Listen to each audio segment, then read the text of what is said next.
The last one's pretty quick. Top 5 countdown moments at the Academy Awards this year, 2025, the 97th annual Academy Awards. I railed against the Academy Awards a little bit earlier. I'm going to talk about my best and worst moments here with my buddy Sturdy. And let's get started with number 5. Okay, so my top 5, my number 5 is best moment is Nick Offerman. Nick Offerman was the voice this year, and I think that man should be the voice of a lot more stuff. He played Ron Swanson on Parks and Rec.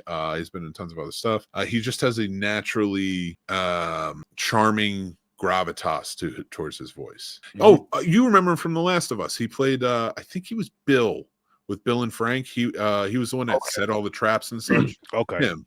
So like his voice just has that natural gravitas to it that like you get from a Morgan Freeman or the other actors that have done that in the past, like damn near from a Troy. Dennis Haysbert is probably one that has that voice too. James Earl Jones.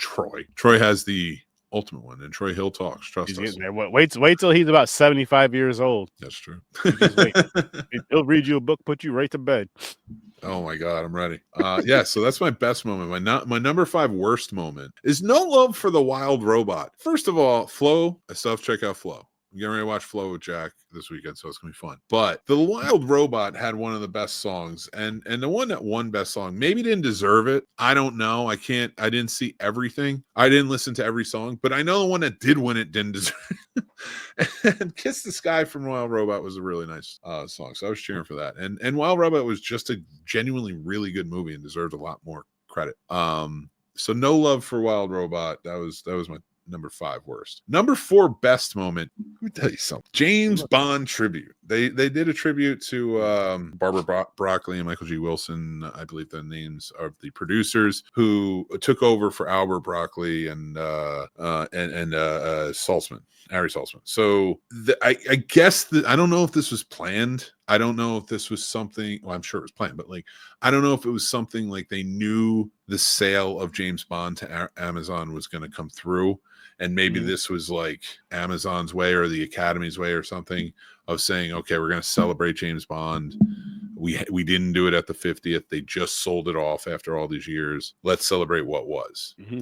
A lot of people have complained about it. Now, the people who complained about the James Bond tribute are passive movie fans. They're addicted to the glitz and glamour side of it. They're the ones that I just can't stand. And the reason I say that is because James Bond is very much an integral part of film history. It definitely is. It's one of, and I'm not saying it's the most important franchise or anything like that, but it is an integral part. It inspired things in pop culture, stuff like that. Like these movies are famously known, and within the world of the film industry, they're very well respected because they get the money and they're timelessly remembered and have been going on for so long. And the reason I get mad at the people who are like, well, why do we need this at the Oscars? It's like, because you don't understand film history. You don't understand how important that is. And at the Academy Awards, we should be celebrating these things that are important, that they desperately don't even do. Like I talked about The English Patient, winning and stuff earlier. And it's like all these movies, like Driving Miss Daisy, beating Do the Right Thing. It's like, are you insane? Like you're not celebrating movies. You're not celebrating the best. You might as well become a cabinet member because you have no merit in this place. Sorry, I had to go a little crazy with that one. And what's funny about the whole Bond thing, just how it lined up with us over on Popcorn and Pints discussing Bond, because I'm gonna be 100% honest with you. As far as Bond going on Amazon, if we weren't talking about it on Popcorn and Pint, I wouldn't have paid any mind to it. I wouldn't have paid any mind to it because because I did like the tradition. I knew that they were, but like I wouldn't have been as invested now that I've seen every one of them and I learned everything I could. You're absolutely right. Like it wouldn't have been that deep to me. I probably would have been like, yeah, that makes sense.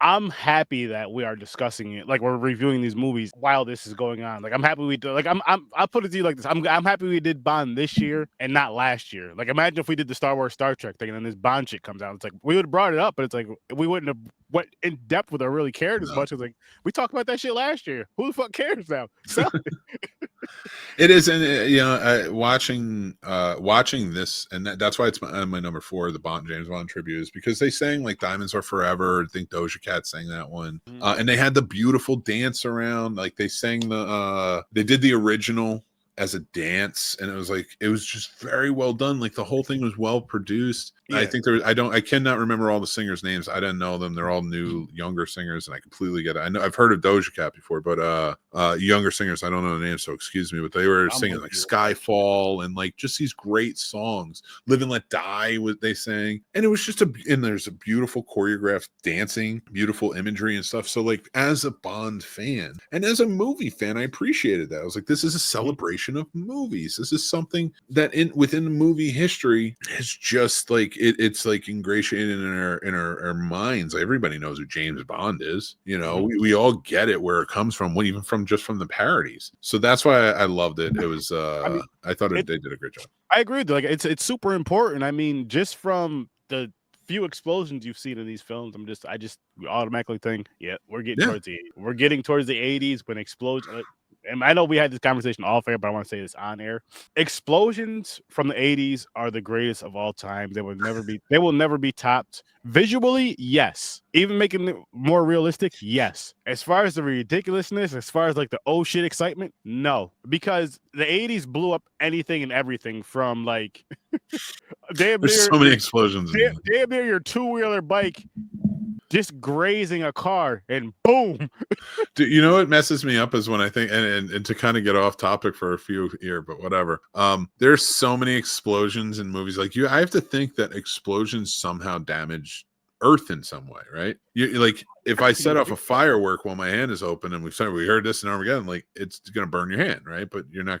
But if you close it, it's going to blow it up. So we're basically just setting off fireworks on Earth's hand all the time, and movies do it the most. I'm surprised she's been as kind to us as she has. She's been warning our dumbasses for years. Yeah, I know. You know what I mean? Like, imagine if we would have just listened. Imagine if we would have just listened from day one and just like all got along, living off the land, how everything would be. It's a good thing. We'd be the healthiest creatures in the world, figuring out ways to communicate and fuck. We'd be doing that. I know, dude. But we wouldn't have all this, but we'd probably be better here as people. We'll see, man. We'll see what happens one day. I want my Star Trek future. And that's the beautiful part about movies, and that's why I love that. And I want to see them do it and celebrate Star Trek one day and do more of this. I don't care what people say. For the movie fans, do more of this where like you're celebrating those storied things. Like I would have loved it too if they did something, because they were so big in the Wicked, and I'll get into that in a bit, but like do a choreographed thing about the Wizard of Oz to the music. Like that or I just appreciate when they appreciate movies, not bullshit actors and stuff like that. The celebrities that are there to kiss their own asses, the directors that are there to kiss their own asses. I appreciate all the technical awards. You still don't have stunts though, and they deserve it. God, they deserve it. I could rally against this forever, but anyway, James Bond, they did do a good job. I thought that was a good choice, and I doubt they'll keep doing stuff like that next year because there's probably blowback from Kim Kardashian or something. But my number 4 worst moment, No Love for Horror. Yes, there were some pickups, but truly, like, why wasn't Nosferatu up for Best Picture? That's BS, and we know it. And I know the list, and it should have been. The substance in Nosferatu were, of course, unevenly distributed, and like they got certain categories, and they got certain categories, and never the two shall meet because they hate horror at the Academy Awards, and that's why that is my number. Oh yeah, my number 4. I didn't switch the thing. That's my number 4. I've been talking too much. All right, let's go to my number 3. Number 3 best moment: the showcase presentations. Like when they had they would have like the styles and designs from the costumers on there. They would show certain things within the world of other imagery, like the visual effects and stuff like that, which I feel is so important. We should be showcasing this amazing work. That is what we need to be showcasing. Like having the actors from the films or having people come out and talk about them. It's important, and we don't do it enough. We blow hard on celebrity bullshit, but whatever. Get rid of that red carpet and add stunts and other great below the line. Nobody needs that stuff. Well, some people need that stuff, but I don't need it. And number 3, my worst moment is Amelia. Amelia. Like when that woman just kept singing, that song did not deserve the best song. It like hurts my heart to say that one best song. It didn't deserve it, and there's some really good ones on there. I'm not saying it had to be Kiss the Sky from The Wild Robot. I just wish The Wild Robot had gotten a proper amount of love because it was a great anime. Mm-hmm. And in my personal opinion, and I loved Inside Out too, I think it was the best animated film of last year. But I haven't seen Flow yet, so I'm kind of back off of saying that. But I did love The Wild Robot. So going back to my number 3 with the worst is when she sang that and she would not shut up. Like her partners were telling her to be quiet. And it was just like, and what pissed me off is like that movie is so tone deaf into all the causes that it's trying to rope in. Like a French director who didn't shoot a film based in Mexico that tells the story of Mexican people.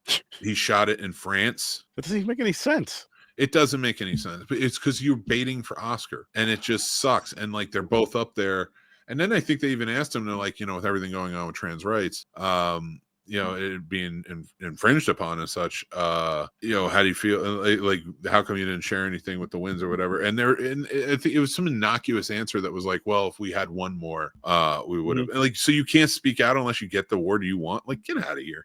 And I hate that because they do that too because they're so pompous and full of themselves. But whatever, I can go on days for days with that. But it was just a really stupid and tone deaf moment where it seemed like it was either drunkenly or just spitefully done, and you don't need that shit. Like, good luck. Go kick rocks. Like, I'm trying to enjoy a show, not you. And we're getting to when we get to my number 1, you'll see why. But all right, number 2.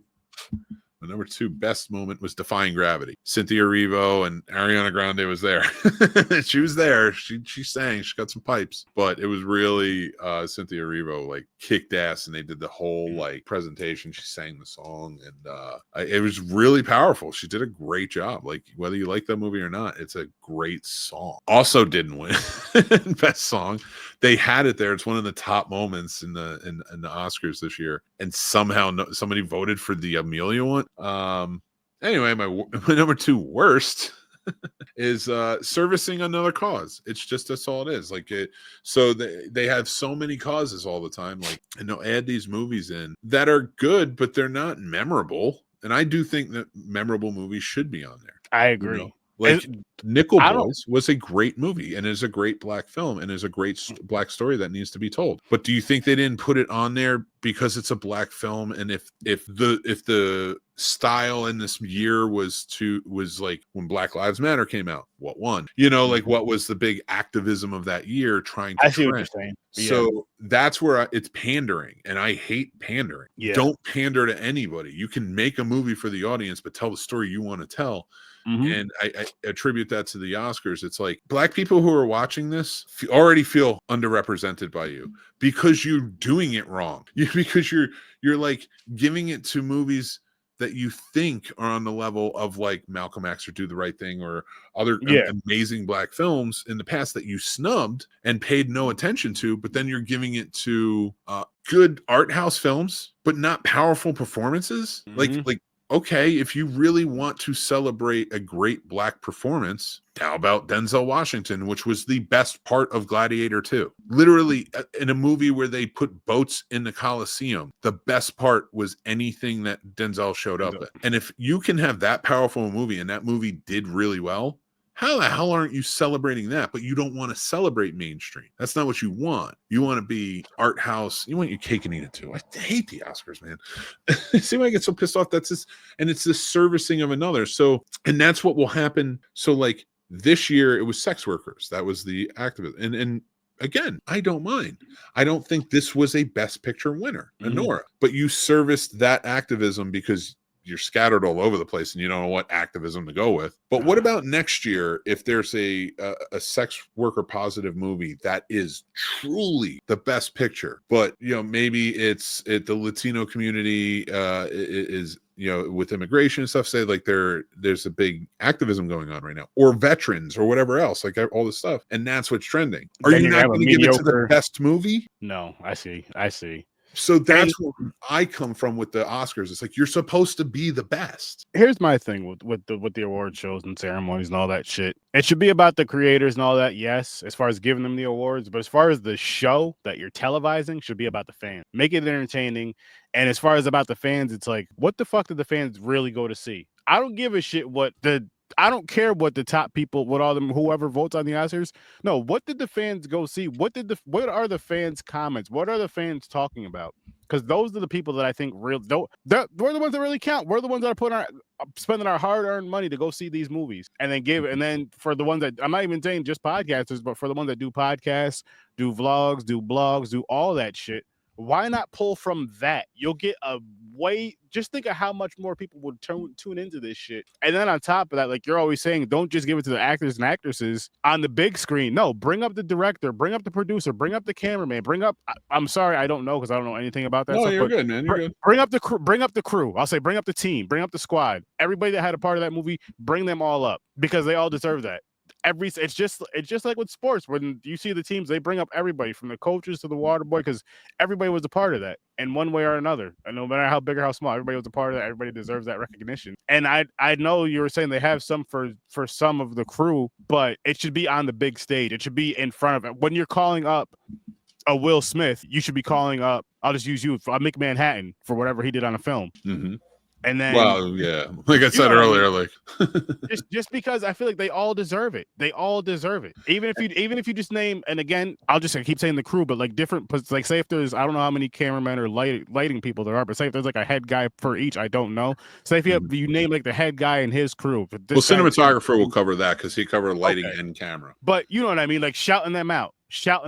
And just I don't even think they shouted out. First off, they didn't shout out the technical awards this year, unless I missed it. But I watched the whole thing from beginning to end, and I didn't like go to the bathroom or anything. Like I paused if I got up. I don't remember seeing it, so if it was there, forgive me. But it was bothersome to not see that because I do like that. I don't remember seeing the Cecil B. DeMille Award, which is always given out. Which I think they started doing it on the technical nights now, like where they can give their speech, and then they used to do it at the main award show where they would bring them out and be like they won.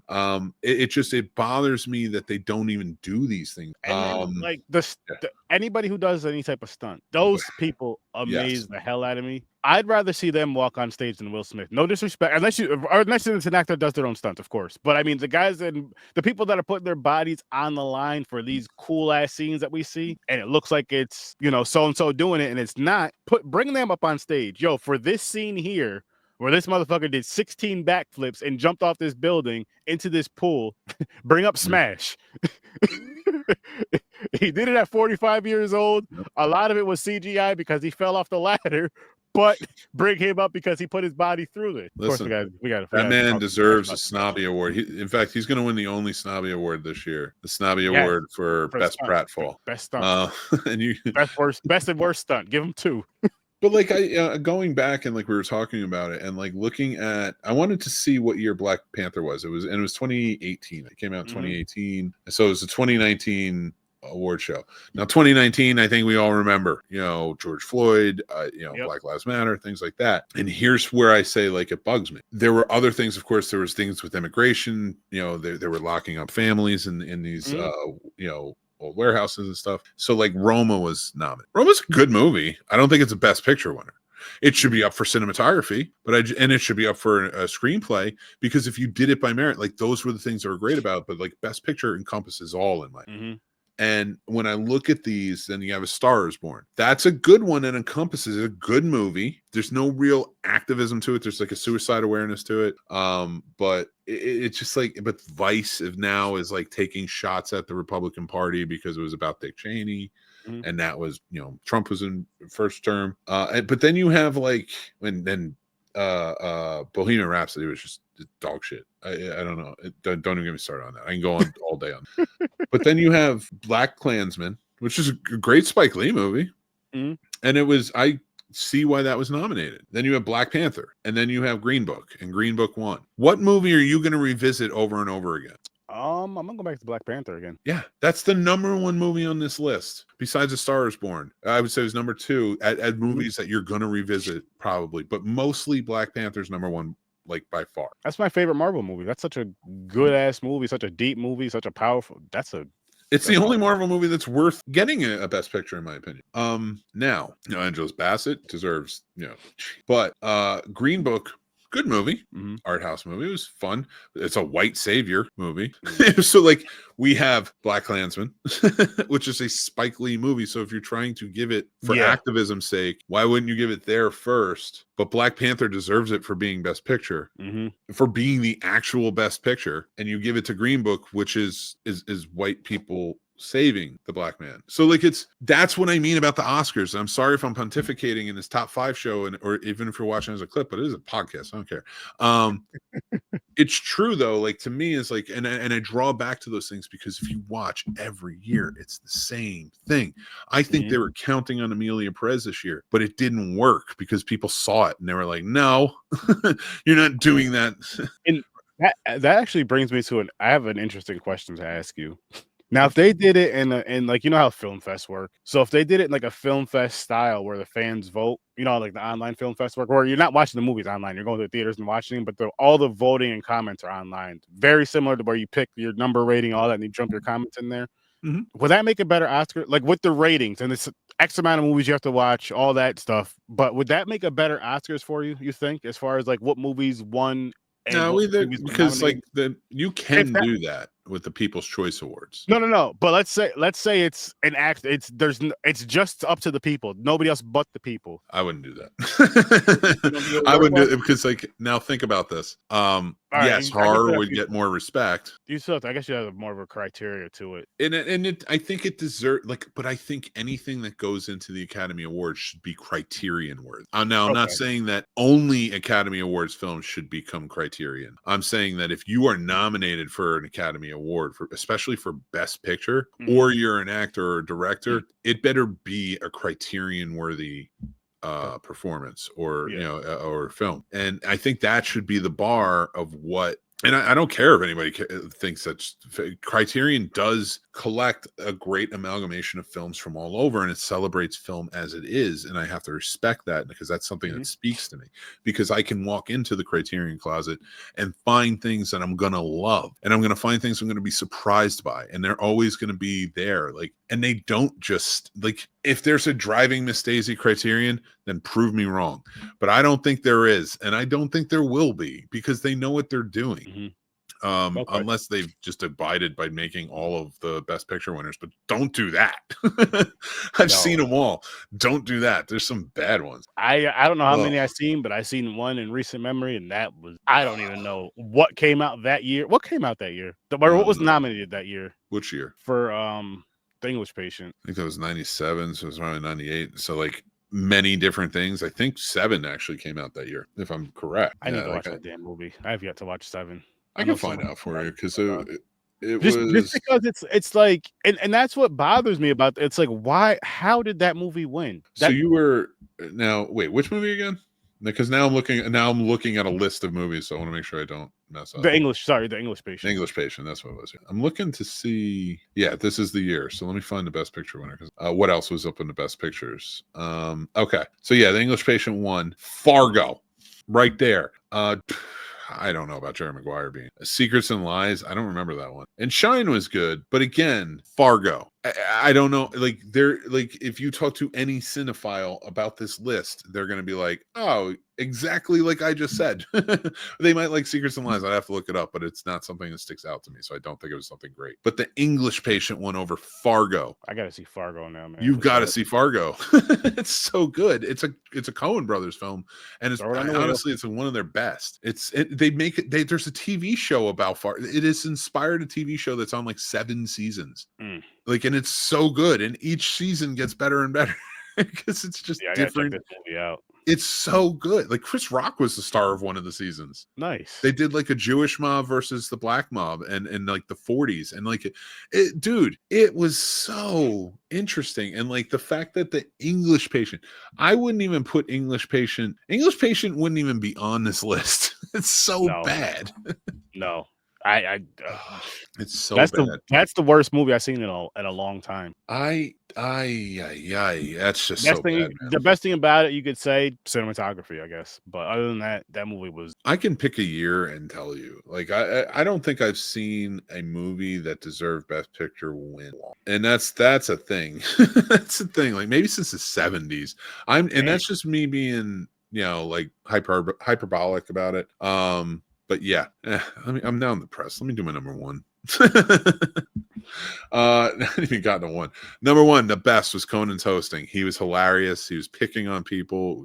He was picking on people where it wasn't too vicious, like Ricky Gervais, whom I love.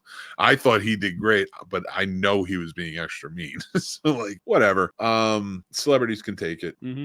But yeah, I just thought Conan, he even did a whole song and dance to waste time so people couldn't waste time during their speeches. He wasted time with a complete dance number. Now, to an absurdist, that's hilarious. That is one of the funniest things I could ever see. Mm-hmm. A waste time song so you can't waste time when you're giving a speech. That's genius. That's monorail level genius, in my opinion. He wrote that too. So I don't know what to tell you people. Like, he was great. He was my number one. That is really smart because he called Drake a pedophile. He did. I didn't. I'm not lawyered up. I'm saying he did. Did. Drake, don't know you, and I don't want any more beef with Canada, but Kendrick, I love you. And then of course my worst was Adrian Brody's Everything. He was just so creepy and skeevy in it, and he still made out with Halle Berry in front of his girlfriend. It was such an awkward time. And dude, I'll be brief. And then he went on for 7 minutes, and before that he threw his gum at his girlfriend. Andrew Brody, or whatever your name is, Adrian Brody, not Andrew. That was lame. That was really lame, and The Brutalist wasn't that great. So again, another one. He kissed Halle Berry, though. Well, he kissed Halle Berry. Yeah, but he kissed Halle Berry without warning her. And the first time he did it when he won an Oscar back 20 years ago, which was creepy and skeevy enough. And now he's like, she kissed him, I think, this time. But it's still kind of creepy. Like, his girlfriend was like right there. I wonder if it was pre-planned. Doubtful. Well, no, the one he kissed Halle Berry with wasn't. I mean, this one here. It might have been publicity, but it's stupid. Still. But it's Friday. And you guys listen to my top 5, and you listen to a lot of rants, and I appreciate it. Hey.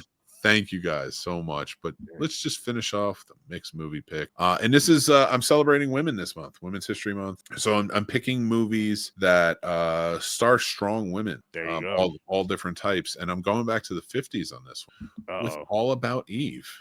Betty Davis. It's about an aging starlet who takes on this fan who, like, her biggest fan as an assistant, and slowly but surely it feels like the assistant is trying to take the spotlight and get rid of the aging starlet. Betty Davis is fantastic in this movie. It won Best Picture. It's worth the watch.